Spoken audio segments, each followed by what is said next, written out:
기도하겠습니다. 성부와 성자와 성령의 이름으로 기도합니다. 하나님, 저희가 정말 하나님께서 원하시는 그 믿음을 갖도록 이 사순절이 귀한 훈련의 시간, 이 사순절이 하나님의 능력 받는 시간, 이 사순절이 하나님의 은혜와 하나님의 뜻을 받는 시간 되게 하여 주시옵소서. 예수님 이름 받들어 기도하옵나이다. 아멘.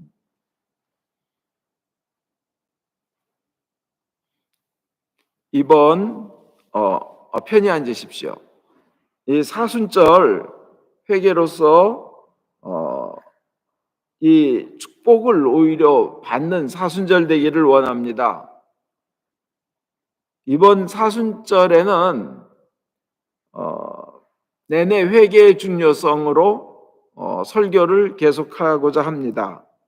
오늘 시편 32편에 보면요, 3절에서 4절 보면 온종일 신음속에 뼈만 녹아나고 밤낮으로 당신 손이 나를 짓눌러 이 몸은 여름 가뭄에 풀 시들듯 진액이 다 말라 빠지고 말았습니다. 이렇게 32편 3절에서 4절은 얘기합니다.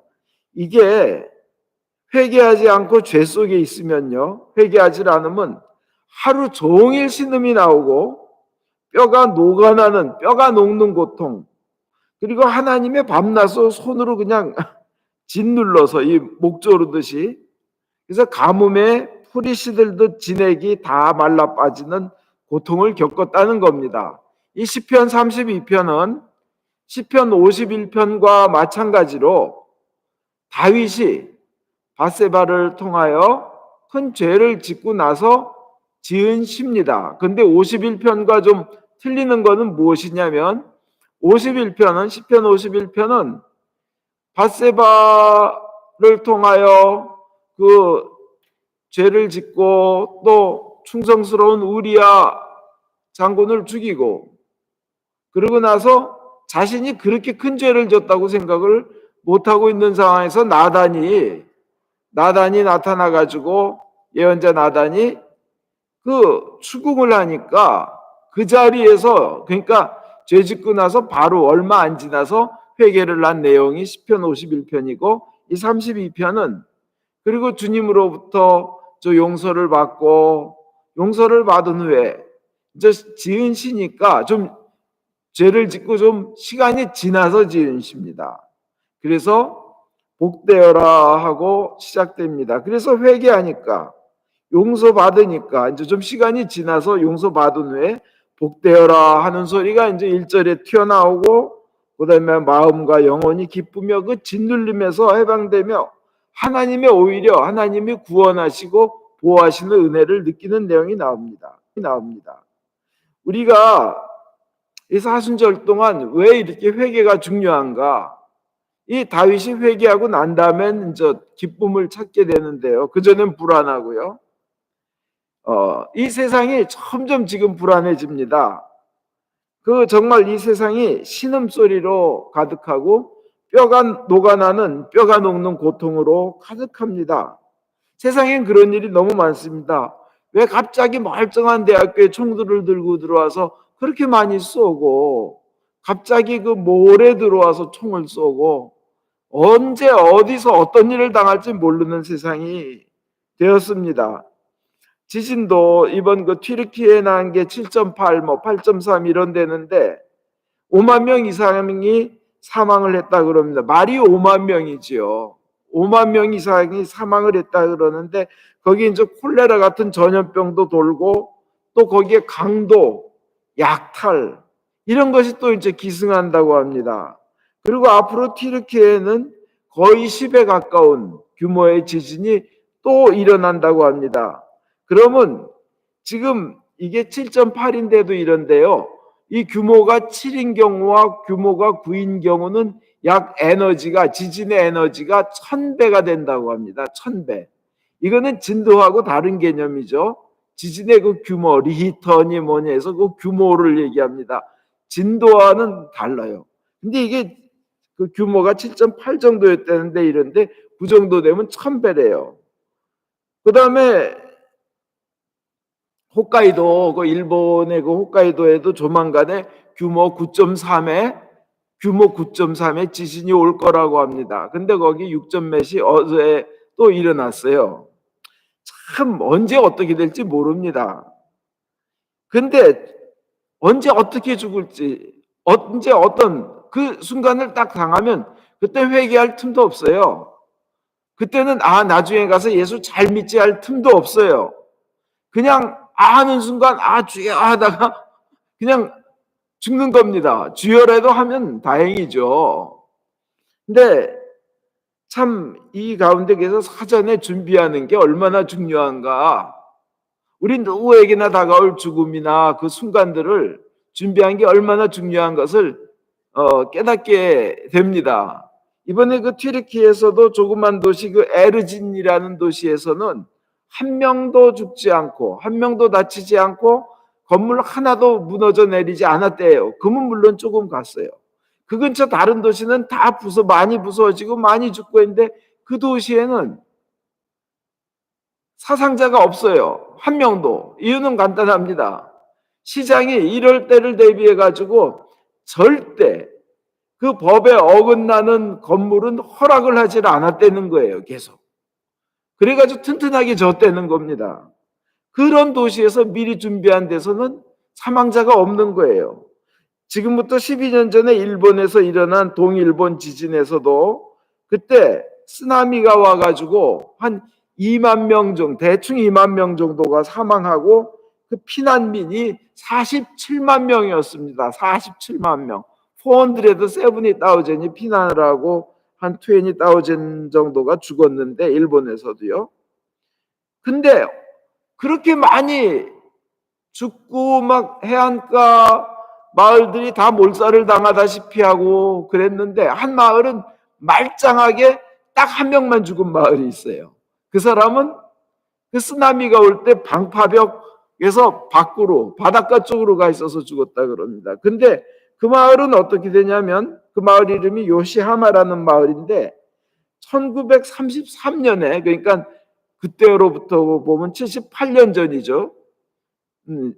최근에 쓰나미 왔을 때보다 약 80년 전입니다. 하여튼 지금으로부터 보면 한 90년 전이 1933년에 대지진이 나고 쓰나미 올 때 많이들 죽으니까 그때 어디까지 물이 왔더라 하는 것을 기억을 해가지고 아주 고집 센 우시타로라는 촌장이 그냥 고집을 부려서 그 마을 이제 촌장 그래서 보통 10m 정도 방벽을 쌓는데 15m로 파도 방벽을 쌓고 그리고는 전부 마을 사람들을 다 고지대로 그냥 이사해야 된다.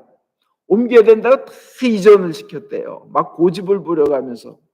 그러니까 마찬가지로 사람들이 야 이거 우리가 바다에서 먹고 사는데 너무 멀다. 이건 너무 무리한 이전이다. 막 굉장히 핍박을 했대요. 불만을 터뜨리고. 아까 그 튀르키예 소도시 에르진의 시장도 일가 친척들까지 와서도 너 혼자 결백하고 잘난 줄 아느냐 이랬다는 거예요. 그렇지만 이 사람들이 죽어간 것을 아는 사람들, 현명한 사람들은 그냥 고집을 부려서라도 높은 곳으로 이사를 다 시키고 방벽을 역사상 최대로 왔던 때보다 더 높게 방벽을 졌는데 일본에서 그렇게 엄청나게 죽어가고 할 때 막 그 마을에서는 한 명도 죽은 사람이 없다는 거예요. 단 한 명 그 바닷가에 나가 있다가 죽은 사람 빼놓고는. 근데 중요한 게 있어요. 그때 쓰나미가 그 78년 전에 왔을 때 2011년부터 78년 전이니까 1933년에 왔을 때 많은 마을이 높은 지대로 이전을 했대요. 집들을. 중요한 게 여기 있어요. 그리고 세월이 지나가니까 괜찮네 하고 그 마을만 빼놓고는 다 야금야금 조금씩 다 다시 바닷가로들 이제 집을 짓고 한 거예요. 그러다가 쓰나미가 오니까 지진이 나서 오니까 싹 다 죽어버리는 거예요.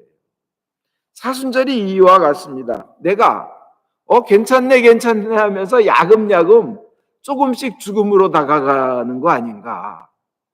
자기 자신을 돌아보고 다시 안전한 지대로 돌아오는 것이 이게 사순절입니다. 이게 사순절의 회개입니다. 내가 야금야금 죄를 즐기고 있는 거 아닌가. 자신을 점검하고 생명이신 하나님께 돌아오는 시기가 바로 사순절입니다. 그래야 나도 살고 내 후손도 살고 내 주위 사람들도 살리고 그 나중에 후대 사람들도 살리는 길이 됩니다. 근데 돌아서지 않으면 어느 순간 다 죽는다는 거예요. 그러면 진정한 회개는 두 가지를 다 해야 됩니다. 두 가지를 다 해야 돼요. 첫 번째로 가장 중요한 거는 회심이라는 회개를 해야 됩니다. 컨버전이라는 머리가 돌아가 버리는, 머리가 반대쪽으로 돌아가 버리는 회심이라는 회개를 해야 됩니다. 그게 회개의 두 가지 요소 중에 가장 중요한 첫 번째 요소입니다. 뭐냐? 인생 전체를 완전히 하나님께 돌려버리는 겁니다. 하나님을 향해서 나가는 겁니다. 만복의 근원 하나님께로 방향을 트는 것이 첫 번째 요소입니다. 그래서 인생 자체를 하나님께로 돌려서 새 인생을 시작한다. 다시 태어난 새 사람이 되겠다. 이런 회개를 하는 회심이 진정한 회심이고 구원받는 회심입니다. 뭐 삶에 있어서 여러 가지 나의 잘못이 있죠. 뭐 도박을 끊겠습니다. 간음을 하지 않겠습니다. 싸움 안 하겠습니다. 뭐 욕 그만하겠습니다. 이런 단편식의 그 단편적인 상황들에 고치는 것도 중요하지만 그것도 중요하지만 더 중요한 것은 진정 중요한 것은 온전히 하나님을 향해 돌아서는 겁니다. 마치 탕자가 그 아버지의 집을 향해 걸어가기 시작하는 거.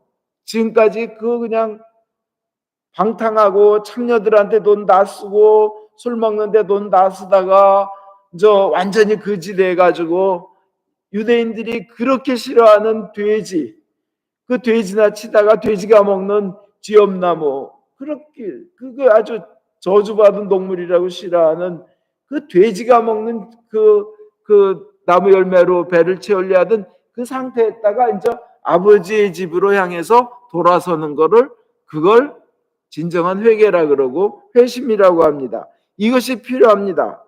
이거는 만약 그런 온전한 회심이 되지 않았으면, 그런 온전한 회심을 결단하지 않았으면 그분은 아직 진정한 크리스찬이 아닙니다. 하나님의 자녀가 아닙니다. 그런 사람은 하나님은 나의 아버지라고 부를 자격이 없습니다. 하나님의 자녀가 아닙니다. 그 돌아온 그 탕자가 세상에 나가서 고통받고 돌아오지 않고 있을 때는 뭐예요?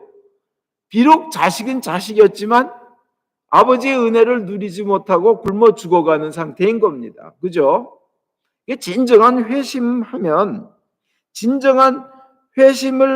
하면 그래서 돌아오기 시작하면 하나님의 자녀이지만 그렇지 않은 사람들은 실질적으로 보면 여전히 하나님의 적입니다. 마귀의 자식이에요. 마음이 오직 세상적인 것들에만 있고 그리고 하나님께로 온전히 돌아서서 가고 있지 않다면 아직 세상에서 그 탕자가 쥐엄나무 열매 먹는 그 상황에 머물러 있는 것이기 때문에 은혜를 누리질 못하고 응답도 못 받는다는 겁니다. 회개는 그냥 혼자 울고 흐느끼고 울컥하고 이런 것으로는 부족하다는 거예요. 그리고 자기 연민이나 나 불쌍하다, 난 진짜 왜 이럴까, 그다음에 그냥 살아왔던 것이 너무 한스러워서 그것을 표출하는 걸로 한숨 쉬고 하는 거라면 그거는 아직 회개라고 진정한 회개가 되기에는 좀 부족합니다. 너무 부족합니다. 진정한 회개는 옛 삶으로부터 분리를 시키고 단절을 시키고 새로운 삶, 하나님을 향해 전환하는 그것이 철저한 전환이 그것이 전제돼야 진정한 회개입니다. 그냥 그러한 회심 없이 일상적인 삶의 자그마한 거에서 뭐 술 끊어야지, 뭐 도박 끊어야지, 뭐 이런 식의 가지고는 그거 가지고는 진정 구원받은 자라 할 수 없다는 거죠. 그리고 두 번째로 회개에서 또 꼭 해야 할 요소가 있습니다. 아까 그 근본적인 회심, 컨버전 외에 두 번째로 해야 될 것은 아직 우리 인간은 부족하기 때문에 매 순간 또 악마가 유혹을 합니다. 또 그분이 굉장히 아주 훌륭한 하나님의 자녀이면 더욱더 악마는 심하게 유혹하고요. 그 다음에 마귀의 자식이었으면 마귀의 자식이었다가 하나님의 자식으로 가니까 마귀가 뺏기기 싫어서 심하게 유혹하고 장애, 방해를 일으킵니다. 꼭 죄질 것들을 딱 눈앞에 딱 늘어놔요. 근데 이 두 번째로 꼭 회개에 중요할 요소는 일상생활에서 죄질 때마다 회개하는 겁니다. 고백하고 죄질 때마다 그 자리에서 잘못했습니다, 다시는 안 짓겠습니다라고 결단해야 됩니다. 이것만큼은 봐주십시오. 제가 죄인 줄 압니다. 그런데 내 힘으로 헤어나오지 못하오니 계속 그냥 이대로 죄를 짓겠습니다. 하나님도 이해하시죠? 그죠? 이거는 아니라는 거예요. 이건 회개가 아니에요. 주님께서는 딱 결단하고 자기가 손해를 보더라도, 이익을 못 보더라도, 아주 심하게 망한다 하더라도 하나님의 뜻으로 돌아서는 거, 그럴 때 이제 하나님께서 홍해가 갈라지는 역사를 보여주고 만나를 내려주는 거죠. 그냥 자기가 즐길 건 다 즐기면서 하나님도 이해하실 거야 그러면 하나님이 능력 주시라는 것은 안 믿는 상태인 거예요. 그건 아직 교인이 아닌 거예요. 하나님을 믿는 사람이 아닌 거예요. 그래서 아무리 신자 생활을 오래 해도 진정한 회심이 없고 평소 삶에 있어서도 순간순간 회개하면서 바꿔나가는 그런 회개가 없으면, 죄 중에 남아있으면 무서운 결과를 맛본다는 겁니다. 죄 결과가 얼마나 무서운지 말씀드릴게요. 우리가 아는 다윗, 부모는 자식을 살리는 것이 부모인데 자식을 죽게 하는 부모가 있다는 거예요. 다윗은 자식을 죽게 하는 부모의 짓을 했어요. 뭐냐? 다윗이 이제 왕이 됐습니다. 먹고 살만합니다. 그 지위도 오르고 돈도 생기고 시간도 생기고 많이 전쟁에서 이겼습니다. 그러니까 그전에는 자신이 직접 나가 전쟁을 하던 사람이 이제 죽음을 일으키는 전쟁의 부하들을 내보냈고, 성경에 보면 낮잠을 자고 나니까 잡념이 든 거예요, 오후에. 그 다음에 부하들은 그때도 전쟁을 치르고 있습니다. 부하들이 처참하게 죽어갑니다. 고통스러운 부상을 부하들이 당합니다. 전쟁이란 게 그렇잖아요. 매 순간마다 한 명씩 죽어나고 부상당할 때마다 어떻습니까? 부상당할 때마다 순간마다 한 가정이 무너지는 거 아니에요. 전쟁 나간 군인들 한 가정이 무너지는 거예요. 그죠? 전쟁 나간 군인들 하나 죽으면 그 다음에 그들은 누군가의 남편입니다. 그들이 죽습니다. 누군가의 자식이 부상을 당합니다. 오빠가, 동생이 죽어갑니다. 그런 전쟁을 부하들이 치르고 있습니다. 그리고 살아 돌아와도 부상당해서 돌아오면 그 군사들의 가족들은 평생 그를 먹여 살려야 합니다. 그리고 옛날에 뭐 진통제가 있어요, 마취제가 있어요. 고통은 또 얼마나 심합니까? 그런데 그런 전쟁을 하고 있는데 다윗은 낮잠 자더니 남의 아내를, 그것도 충성스러운 부하의 아내를 빼앗고 임신시키고 그 충성스러운 부하를 죽입니다. 죄는 이렇게 하나씩 한 단계씩 한 단계씩 점점 악하게 이끌어가요. 그러면서 양심은 무뎌집니다. 결과로 너희 집안의 칼부림이 그치지 않으리라는 예언자의 저주를 받습니다. 하나님은 진노하시고 벌 주시는 하나님이에요, 회개하지 않는 자에게. 그 결과요, 아무리 그 다음엔 다윗이 바싹 무릎 꿇고 회개했지만, 그러니까 그 회개했으니까 나단 예언자가 그러죠. 임금님은 죽지는 않을 겁니다. 그렇지만 그 집안의 칼부림이 끊이지 않으리라는 그 예언은 남아 있습니다. 임금만 안 죽지. 어떤 결과냐? 가장 충성스러운 신복인 요압이라는 총사령관이 다윗을 위해서 목숨까지도 바치려고 했던 그 충성스러운 장군이, 총사령관이 이제 속으로 뭐라 그러겠어요? 이거 별거 아니네. 내가 목숨 바쳐 섬기던 왕이라는 거 별거 아니네. 아니, 여자 하나 취하려고, 그것도 부하 장군의 여자를 취하려고 장군을 죽여? 나도 당할 수 있겠네? 내 부인도 당할 수 있겠네? 아, 이놈 하나님 잘 믿고 성실한 놈인 줄 알았더니 이거 더러운 인간이네. 다윗 보고 그러지 않겠어요, 속으로? 그러면서 그는, 요압은 다윗을 제일 괴롭히는 사람이 됩니다, 주위에서. 그리고 속으로 무시하면서 결국은 다윗의 아들 압살롬을 죽입니다. 그죠? 나중에. 두 번째로 어떤 일이 일어나냐? 그 다윗이 밧세바와 정을 통한 거, 그거 아들들, 자식들 다 알죠? 자, 자식들 중에 물론 이복 형제지만 아들이 딸을 강간합니다. 암논이 다말을 강간합니다. 그 이뻐하던 딸이, 그 다말이라는 딸이 긴 장옷을 찢으며 머리를 풀어헤치고 슬피 울며 살게 됩니다. 그러면 그 나쁜 것을 시정해야 될 부모가, 다윗이 그 나쁜 짓을 회개시켜야 될 부모가 아무 소리 못합니다. 왜? 지 죄가 있으니까. 자기도 그랬는데 지 자식한테 할 말이 없는 거예요. 그죠? 그러면서 너 어떻게 네 사촌 여동, 이복 여동생을 강간할 수 있냐? 말도 못하고 가만히 있는 거예요. 세 번째로 더 큰 비극이 일어납니다. 아들이 아들을 죽입니다. 그 다말의 오빠 압살롬이 암논을 죽입니다. 왜냐? 너 내 여동생 강간했지? 죽여버려요. 그냥 파티 열어가지고. 그러니까 다윗은 그때 얼마나 괴로웠냐면 자기 죄가 막 생각났을 거예요. 옷을 찢고 땅에 쓰러지며 기절하는 고통을 맛보았습니다. 이 사무엘하 13장의 31절에 이거 어마어마한 비극을 맛봅니다. 그것으로 끝나지 않아요. 아들 압살롬이, 아들이 자기를 죽이려고 반란을 일으켜요. 그래서 자식과 아버지가 서로 죽여야 되는 입장에 서게 됩니다, 다윗은. 그래서 다윗은 울면서 머리를 풀어헤치고 머리칼로 얼굴을 가리고 맨발로 울면서 올리브산 언덕을 울면서 피신해야 됩니다. 얼마나 큰 고통이에요. 자식한테 쫓겨서. 이게 죄의 결과입니다. 그걸로 끝나지 않아요. 그놈의 아들 압살롬이 다윗의 여자들을 전부 관계를 갖습니다. 얼마나 큰 수치고 집안의 수치고 모욕이고 자신의 수치예요. 여섯 번째로 자식과의 전장에서 내 자식이 내 부하한테 처참하게 살해당합니다. 아까 그 요압 총사령관 요압이 요압 보고 제발 내 아들은 죽이지 말아달라 그랬는데 그냥 창을 3개 연거푸 던져서 죽여버려요. 발견하자마자.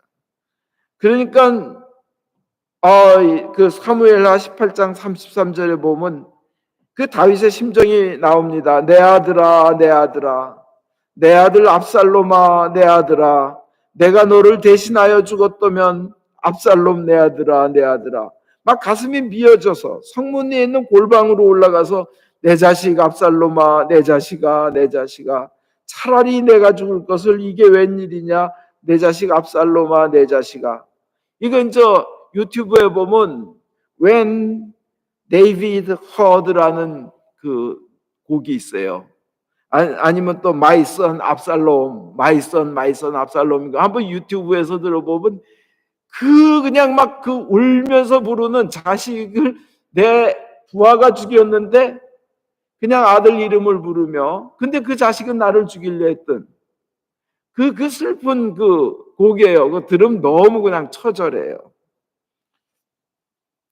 참 이러한 이게 죄의 결과입니다. 요압은 또 그렇게 우는 다윗 보고 뭐라 그런 줄 아세요?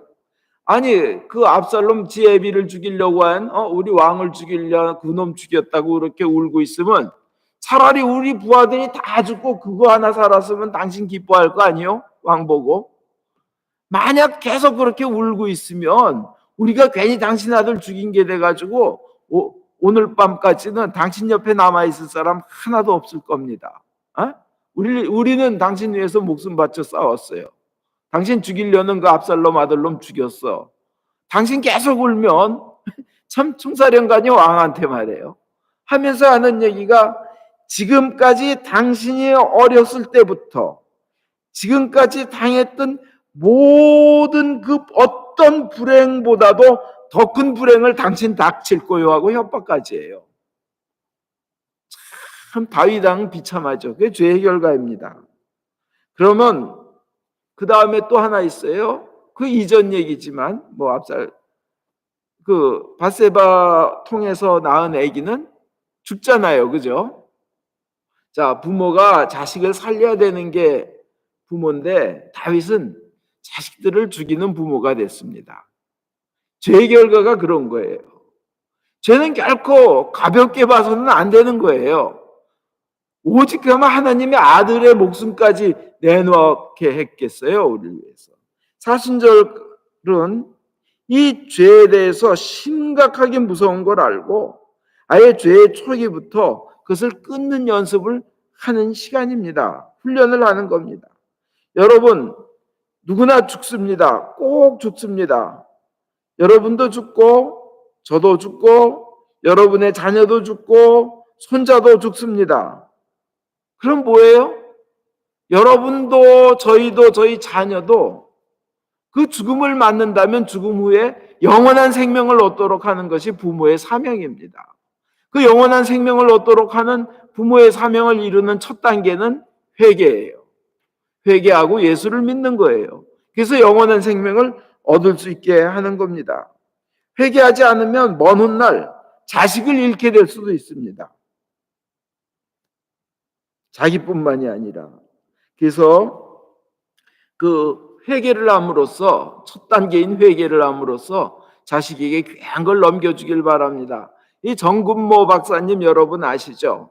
이분은 23살에 미시간 대학에서 박사학위를 받은 수재예요. 23살에 미시간 주립대죠 아마. 미시간 대학에서 박사학위를 받았는데 물리학이요. 이과 박사죠, 이과 박사. 그래서 한국에 카이스트를 설립한 분입니다. 한국에서 과학기술처 장관 2번이나 했어요. 노태우 때도 하고 김영삼 때도 하고. 근데 이분이 그렇게 천재로서 미국에서도 그냥 MIT 공대뿐만 아니라 뉴욕 대학이고 이런 데서 다 교수로 있었던 분이에요. 근데 자식이 어느 날 만성 악성 질환으로 진단을 받고 죽어간다고, 더 이상 현대의학으로 할 수 없다, 죽는다, 이 판단을 받았어요. 진단을. 정근모 장관은, 박사님은 그때 하나님께 기도하기 시작합니다. 근데 그때 세상의 죄를 지고 가는 하나님의 어린 양이라는 그 설교를 들으면서 깊이 죄에 대해서 알고 깊이 회개하고 평안을 느끼고 하나님께 기도했는데 아들이 기적같이 살아요. 이게 그겁니다. 회개와 믿음이 연결됐을 때 그 아버지의 기도를 들으셔서 하나님이 애를 낳게 해주세요. 그래서 한국에 가서 열심히 장관으로서 학자로서 그러면서 한국에 가서 열심히 주님을 전하고 봉사를 합니다. 그리고 이제 어느 날 다 이제 할 만큼 했다 하고 미국 돌아서 미국 와서 살아야지 하고 미국에 돌아왔는데 어느 정도 공항에 갔는데, 살다가 공항을 가는데 공항에 목사님이 갑자기 나와가지고 당신 아드님이 교통사고로 중태입니다. 죽어가고 있습니다. 그래서 그때 가는 길에 그렇게 회개를 했대요. 하나님께서 나에게 한국에서 온전히 그 믿음의 어떤 그 운동을 일으키고 지도자, 영적 지도자로서 또 봉사하는 자로서 그 하라고 했는데 내가 이제 미국으로 돌아오면서 하나님의 그 귀한 사명을 내가 잊어버리고 미국으로 돌아와서 그렇겠구나 하고 크게 회개를 하고 정말 열심히 회개의 기도를 했답니다. 그리고 하나님께 주님 제가 회개합니다. 다시 한국으로 돌아가겠습니다. 가서 맡기신 사명하겠습니다. 하고 기도를 했는데 그 죽어가도 내가 살았다는 거예요. 그래서 지금까지 이 장로로서 교회 장로로서 하나님을 잘 모시고 있습니다. 그래서 정근모 이 장관 장로님은 기도로서 회개로서 후손을 살리고 주위의 많은 사람에게 복을 전달하는 사람이 되는 겁니다. 우리 모두 그런 사람 되시기를 주 예수 그리스도 이름으로 축원드립니다. 아멘.